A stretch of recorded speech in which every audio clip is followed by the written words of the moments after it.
Veus, el Departament de Salut ha detectat un brot de sarna a la residència de gent gran Comtes d'Urgell de Balaguer, el qual afecta una desena de persones entre residents i treballadors. Una anciana que va ingressar a la residència el passat mes de juny procedent de Barcelona va ser la primera en contraure la malaltia, que es transmet pel contacte de la pell. Arran de la sospita, el Servei de Vigilància Epidemiològica va dur a terme la setmana passada una inspecció a la residència que va permetre confirmar la presència del brot. Un cop detectat, el Departament de Salut el que va fer és transmetre a la direcció del centre i a l'equip sanitari les recomanacions habituals davant infeccions com aquesta, que passen per l'aïllament de les persones afectades, el tractament amb pomada de permetrina i pel rentat i canvi de la roba utilitzada pels afectats.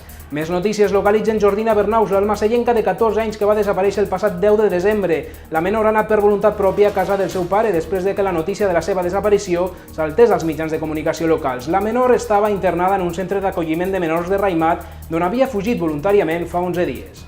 Això és tot, gràcies per la vostra atenció. Més notícies a les nostres xarxes socials. Fins aviat.